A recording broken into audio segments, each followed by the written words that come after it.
साबिक फौजियों के लिए अहकाम। अपनी गुफ्तगू कभी भी मेरे या हमारे दिनों में से शुरू ना करें।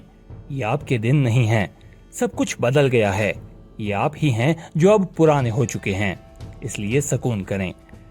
कभी भी दिफाई अमूर के माहिर ना बने, खास तौर पर अगर आप रिटायर्ड जनरल या ब्रिगेडियर हैं।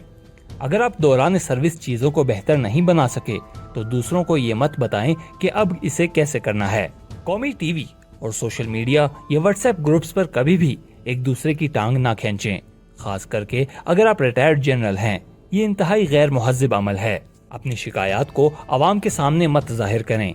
क्या आप एक ऐसी मिसाल के बारे में सोच सकते हैं जहां इस तरह के इकदामात से इदारे की मदद हुई हो? कभी ये ना कहें कि फौज वो नहीं जो पहले थी। यकीनन ऐसा नहीं है और इसके लिए अल्लाह का शुक्र है। फौज को हर चीज की तरह बदलते वक्त के साथ तैयार होने की जरूरत है। कभी भी मौजूदा फौज के तरीक़ेकार पर तनकीद ना करें कि वो हालात का कैसे सामना कर रहे हैं। आपको जमीनी हकायक का कोई अंदाजा नहीं है, लिहाजा अपना नुक्ता नजर अपने पास रखें। आप अपना वक्त गुजार चुके। कभी भी फौज के मोराल की निशानदही या इसमें कमी ना करें। आप पॉलिसियों पर तनकीद करके अच्छे से ज्यादा नुकसान कर रहे हैं। सोशल मीडिया का इस्तेमाल करते हुए कभी भी मुनासिब सवाबदीद का इस्तेमाल ना करें। सोशल मीडिया समाजी राब्तों के लिए है, अपने आप को जदीद दौर के रोमेल के तौर पर पेश करने के लिए नहीं। सियासत से हमेशा दूर रहें। अगर आप सियासतदान बनने का फैसला करते हैं तो अपनी आर्मी सर्विस या रैंक को सहारे के तौर पर इस्तेमाल ना करें।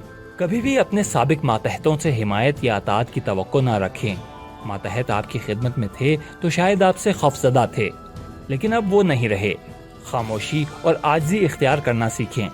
अपनी सेहत और ख़ानदान और कारोबार पर तवज्जो मरकूज करें। अपने फ़वाइद से लुत्फ़अंदोज़ हों, इनको खर्च करें। सब कुछ अपने बच्चों के लिए ना छोड़ें। आपके इंतकाल के बाद आपको इनके लिए कोई फ़र्क नहीं पड़ेगा। अगर आप इस्तिताअत रखते हैं तो अपने और अपने ख़ानदान और गरीबों पर खर्च करें। बुरा मत मानो। शुक्रिया।